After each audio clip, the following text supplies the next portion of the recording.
Look at what happened.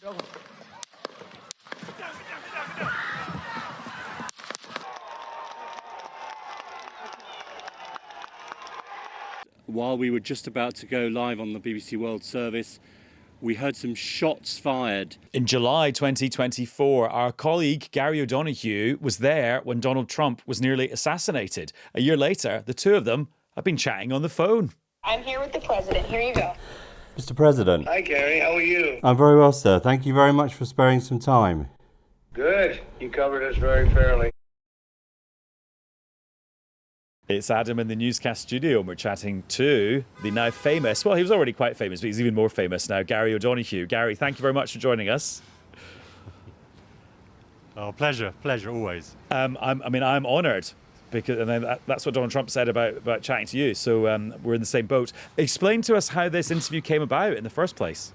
In many ways, it's a sort of standard thing that you and I have done all our sort of journalistic lives. You decide you think you want something to happen, and I decided that because I'd been at that attempt on Donald Trump's life, a year ago this past Sunday, that I would, see if I could get an interview with him about the anniversary of that. And I worked a couple of channels that I knew, a couple of people I knew, and talked to a few people, waited, texted back and forth with a few people. And it wasn't a no, it was never a no. It always seemed to be a question of when it could be made to be possible to happen. I was sat ready for it to happen on Sunday night. I was told I was going to get a call from Air Force One momentarily, and it didn't come. And I had an apology saying sorry, something came up, because if you're the President of the United States, stuff comes up, right? So not surprising. And by Monday night, I thought it had gone away, but I was wrong, and the work and the effort paid off. And by way of the context, a year ago you were there famously on the ground taking cover after the shots had been fired. But actually that was a moment that the MAGA supporters came to view the BBC and the international media in a slightly different light. Yeah, it's difficult to measure that sort of thing, but I hope so. I certainly, in the months after that, in the run-up to the election in November, when I would go to rallies, people would come over and say, "You're the guy who, reported that night from Butler. You're the guy who found the eyewitnesses that had seen the shooter, the guy who found the witnesses that had tried to warn the Secret Service about the threat to the president's life."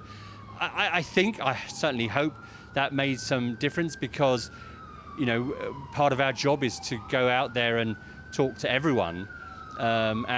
Sometimes there are audiences and voters who are hard to reach, and sometimes news organisations like the BBC, like all news organisations, don't try hard enough to find those voters that you need to reach. And I felt that had changed the weather a little bit when talking to those MAGA supporters. We were still, let's be clear, mainstream media, which in this country is an insult, but just not quite as mainstream media as some of the others.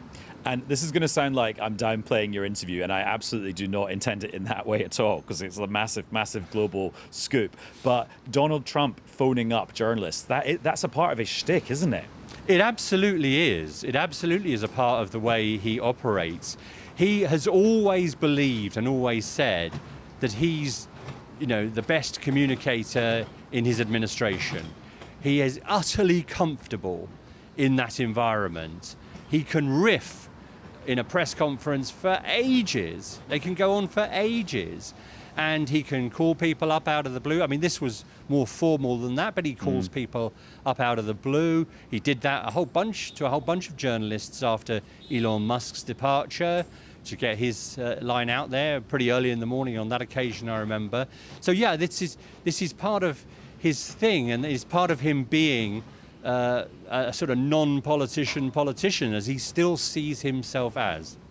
And Gary, we'll play nearly the whole interview in a second, but just before we do, I hope this isn't a lame question, but how did you approach interviewing Donald Trump? Because to some people he's a very slippery character. There's 1,000,001 things you could ask him. He sometimes doesn't stick to his point. What was your kind of mindset for how you were going to talk to him? Well, I'd thought about some of the areas that I wanted to talk. I'd written some notes, but those notes, God knows where they were when I was scrabbling to get up and and answer the phone. But they were in my head. And I knew that just trying to sit back a bit and to place careful, and let's be careful, respectful questions, that I actually was there to try and elicit something, elicit some thinking, to see the process of thinking in his head. And so I decided to keep things very short. I kept my questions very short. I waited. The thing you have to do with Donald Trump is there are moments where he stops and you can tell he's listening, and you wait for that moment to intersperse a very quick question, and he's responsive enough and quick enough on his feet to take that on and take that where the conversation goes. I thought I would get maybe 5 minutes with him. We ended up with almost 20. Some of it was off the record, which we haven't used and we haven't broadcast. But I would say 3/4 of it was on the record, and it's there for everyone to take a look at. And we've taken out the bits where he either mishears the question and goes off on a different tangent, or talks about his hotels. So we thought we wouldn't bother newscasters with the bit where he does some marketing for his Trump properties in the UK, Ireland and elsewhere. Gary, and before we hear it, 2 other questions. How did you record it? Because that would be my worst nightmare, like my phone ringing in my flat and be like, oh, I've got no kit. Well, my problem is I always have too much kit. I'm a bit of a sort of digital nerd when it comes to audio recorders, which sort of paralyzes me in the end because I never know which one I want to use. Actually, on this occasion, I can tell you that I used a little tiny DJI mic that is often used by those TikTokers and vloggers. You see them holding them up like this, these little ones. And that records straight onto the device, and it's tiny, and I just put it next to the phone on the table in front of me, so it picked up me and the phone call, and it was a purely ambient recording, nothing fancy about it at all, and fortunately I pressed record. Yes, well done, and also so on trend, Gary. And last question before we finally hear this amazing conversation: what number comes up on your phone when the White House calls? Do you know it's them? I'm not telling you what number came up on my phone, because that would be more than my job was. Don't worry, I'm not going to try and call it and get my own interview. although it was maybe worth a chance. Anyway, right, Gary, thanks for setting the scene so brilliantly. Let's hear the conversation. So just picture the scene. Gary's just woken up. A number, which he's not revealing, is flashed up on his phone. He's getting all his kit ready, and he's plunging into this conversation with Donald Trump. I'm here with the president. Here you go. Mr. President. Hi, Gary. How are you? I'm very well, sir. Thank you very much for sparing some time. Good. You covered us very fairly. Appreciate it. I wanted to ask you to start with. I know it's not a topic you like talking about very much, but I wanted to ask you, the moment you realised what had happened, and then the moment you realised you survived, what was your immediate thought, sir? Well, it happened very quickly, and I'm not sure I had any conscious thought other than to say that I had to let the people know, because I knew they must have thought that it was a disaster. And I could tell it was like dead silence and everything. We had 55,000 people, and it was dead silence. And so, I assumed that they expected the worst. Yes. And so I had to let them know I was okay, which is what I did. That's why I tried to get up as quick as possible. They had a stretcher ready to go. I said, no, thank you. I actually had a big argument with them. They wanted me on a stretcher, and I said, nope, I'm not doing that. Did it change you, what happened? Well, I like to think about it as little as possible, to be honest. I don't like to think about did it change me, because could have changed a lot of people, and I just don't. Do you understand what I'm saying? Yes. I don't want to think about it. It's like I get it. The power of positive thinking or the power of positive non-thinking. But so I don't like dwelling on it, because if I did, it would be might be life changing. I don't want it to be that. It was a crazy moment. I went on to win the presidency. I don't know if that had anything to do with it, to be honest, but I went on to win the presidency. We're having a great presidency.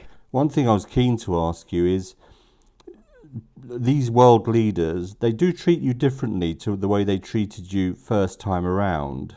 Well, I think they think it's maybe not all luck. It's like when you do it twice, it's a big difference. I also think that, over the years they've gotten to know me. This is not an easy crowd to break into, you understand. These are smart people heading up very, very successful, generally, countries. They're all Germany and France, Spain, and, big countries. And, I've gotten to know them over a period of years, and I think they've come to respect me and my decision-making. How do you feel, though, when they're kind of obviously, sometimes they're very obvious in their flattery, sometimes over-obvious in their flattery? Yeah, well, I think they're just trying to be nice. You've said you were 4 times close to a deal with Putin. Yeah, I thought I had a deal 4 times. Are you done with him? I mean, I know that sounds a simplistic I'm not thing. done, but I'm disappointed in him. But I'm not done with him, but I'm disappointed in him. So we had a deal done 4 times, and then you go home and you see he just attacked a nursing home or something in Kiev. I said, what the hell was that all about? Do you trust him? I trust almost nobody, to be honest with you. So how do you deal with someone you can't trust? Well, it's not a question of that. It's like, I'm disappointed that this hasn't been done.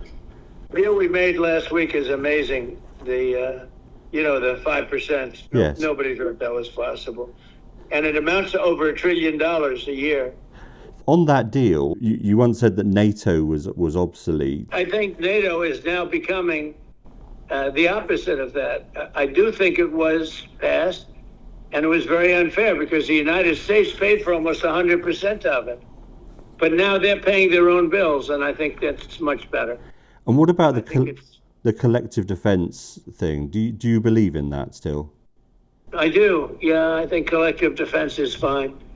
Can I ask you about Britain? Because you're having the state visit in September. I know you're looking forward to that. I do. I look forward to it. What is Britain's role for you in the world? Well, I think it's a great place. I have property there. I own Turnberry. I was there with you the day after the Brexit vote when you were on the course there. I think that's right. Do you think Britain's made the most of Brexit, though, that it could? No, I think it's been on the sloppy side, but I think it's getting straightened out.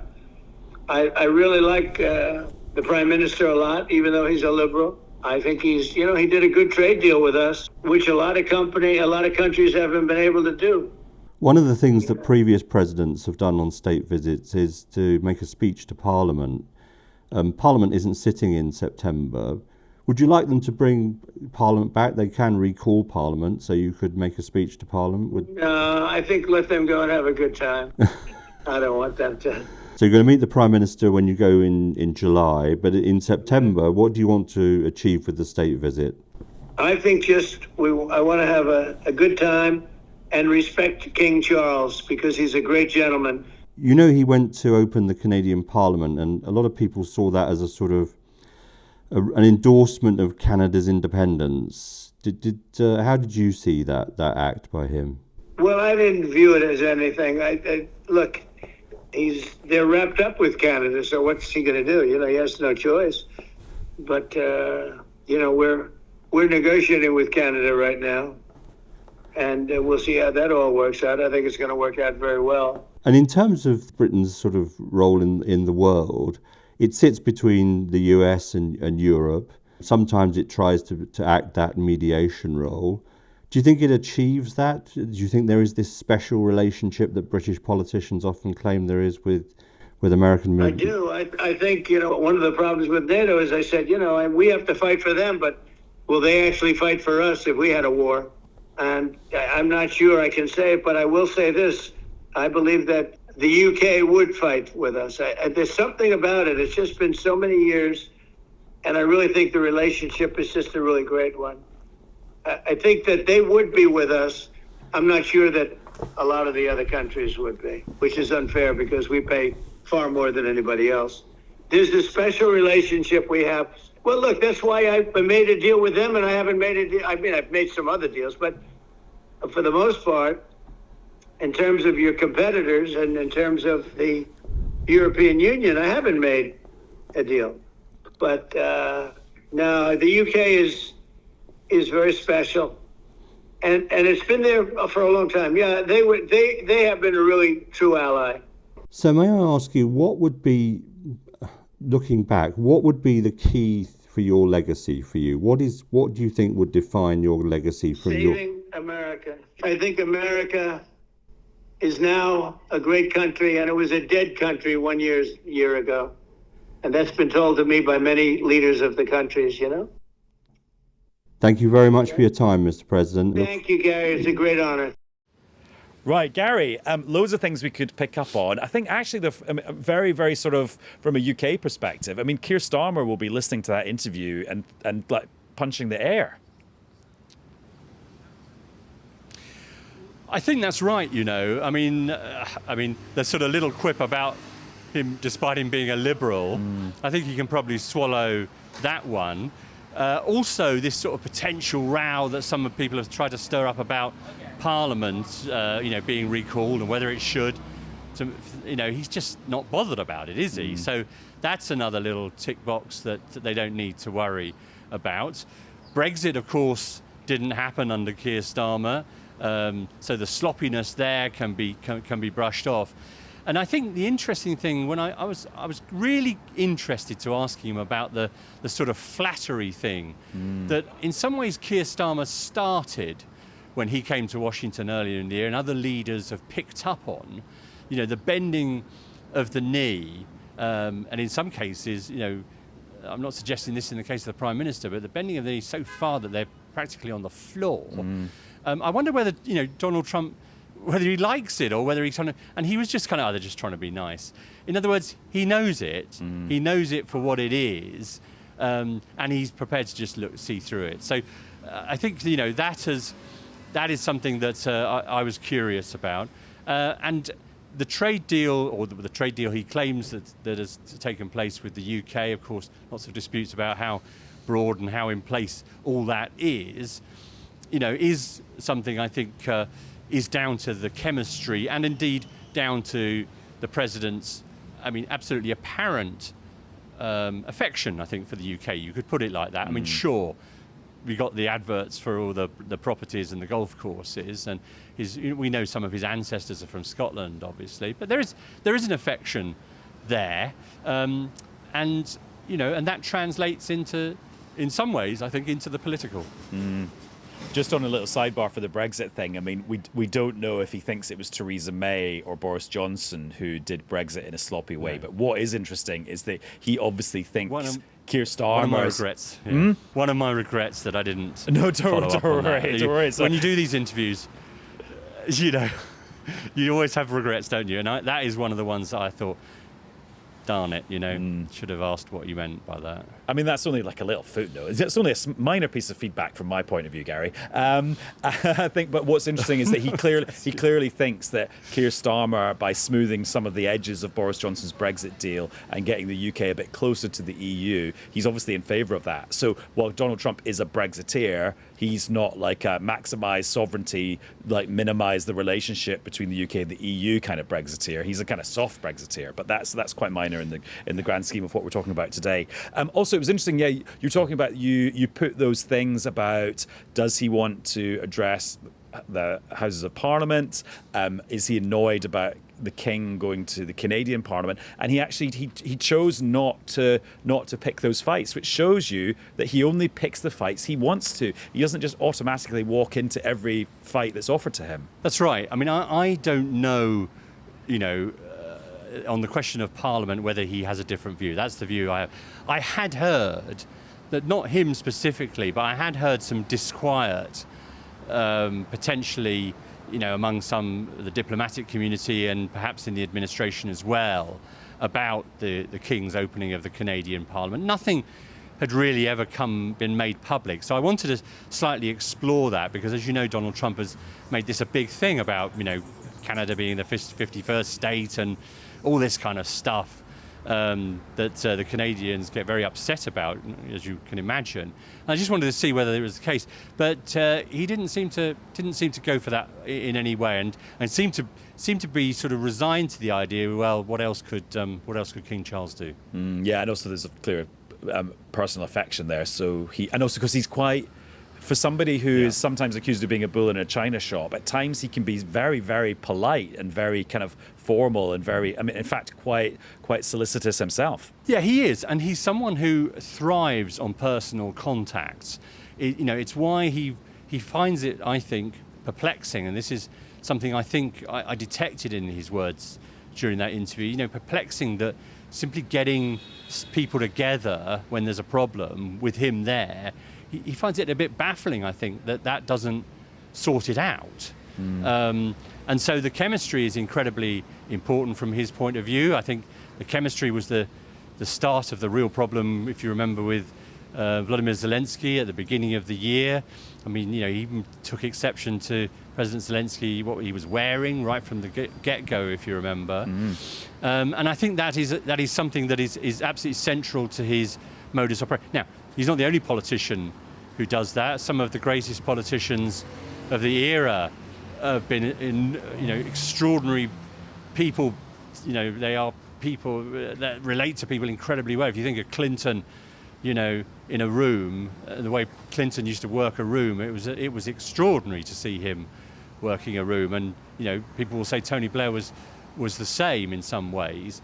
And Donald Trump is very different to those characters, but it is that sort of personal chemistry that he thrives off. And for him, if you get elected twice as president, you think you're doing something right. And somewhere where the chemistry is definitely on the decline is his relationship with Vladimir Putin. And so we got hints of this in the Oval Office earlier on Monday, where Trump had been sitting with Mark Rutte, the NATO Secretary General, and he started to sound really quite critical of Russia, and certainly much more critical than he has done in the past. And with you, he was even more critical of Putin.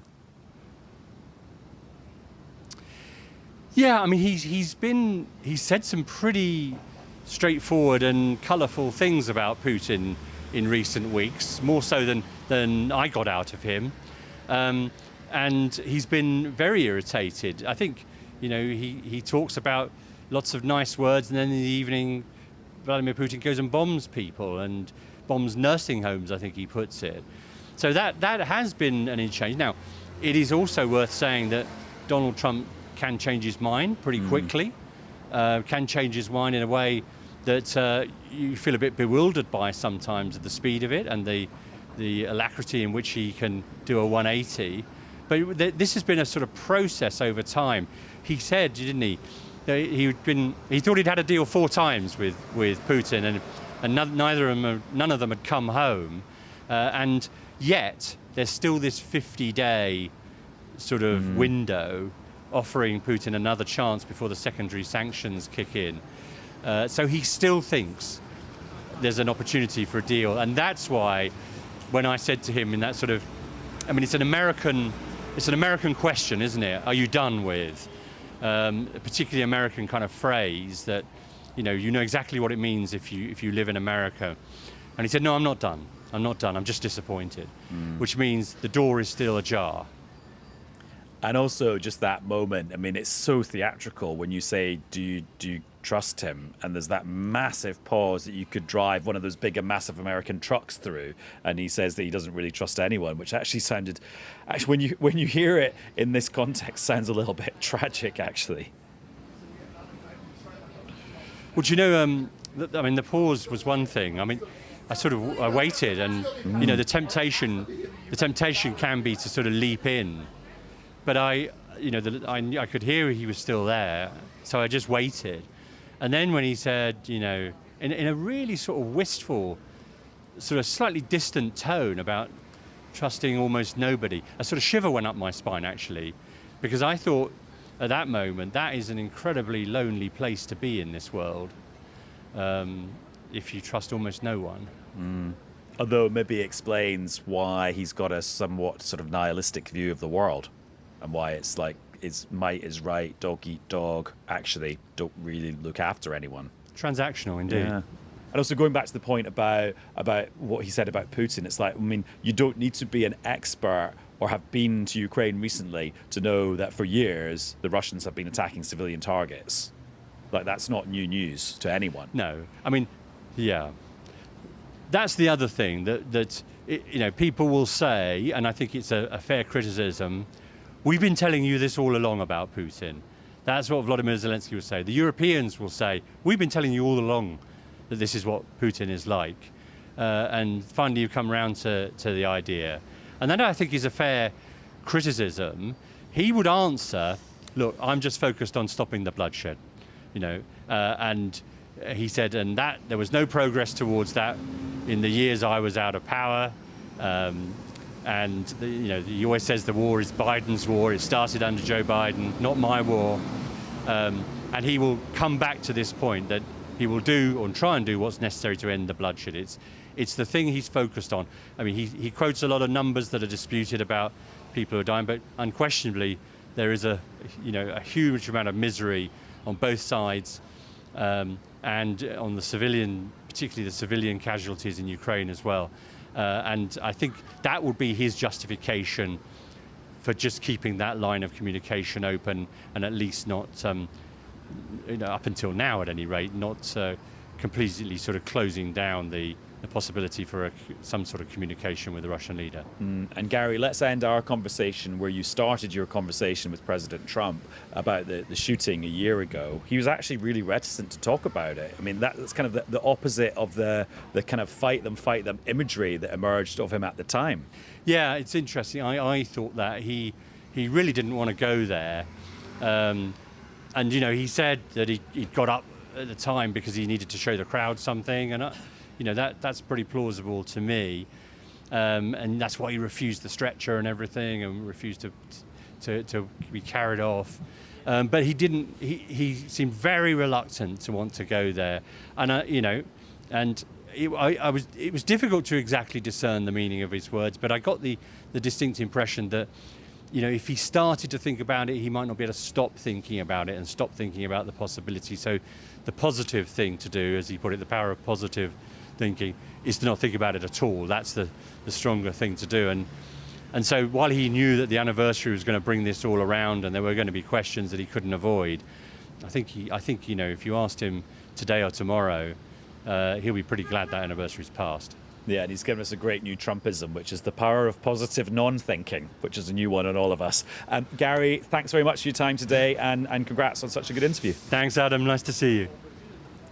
So I've got two thoughts about that, having listened to it about 5 times today. Number one, it's Donald Trump. So actually, what of that is permanent and on the record forever? I suppose the interview's on the record forever, but what opinions of his and views that we've gleaned from it stay the same, because he is quite inconsistent. And number two, thinking back to another interview of an American president by a British broadcaster, and it was Andrew Marr, when he worked here at the BBC, interviewing Obama in Washington ahead of Obama's state visit to the UK. I can't remember exactly what year it was, but I remember watching it on prime time on BBC One, and it seemed very formal, very grand. And there's actually a bit at the start of the interview where Andrew Marr is chatting to Obama in a quite kind of friendly, relaxed way, and Obama says, the clock is ticking. Is this how you want to use your time?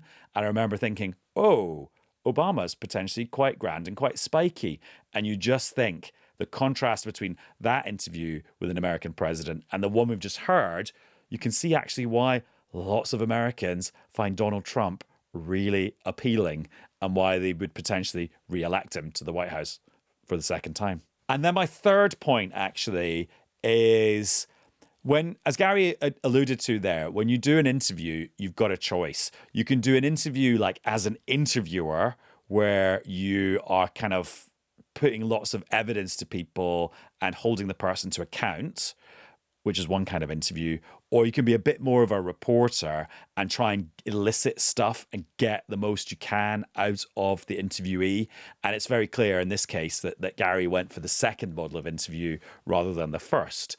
And if you would rather hear the first type of interview, then actually that does happen quite often with Donald Trump. So thank you very much for listening to Gary's interview and Gary's conversation with me about the interview on this episode of Newscast. We will be back with another one very soon. Bye-bye.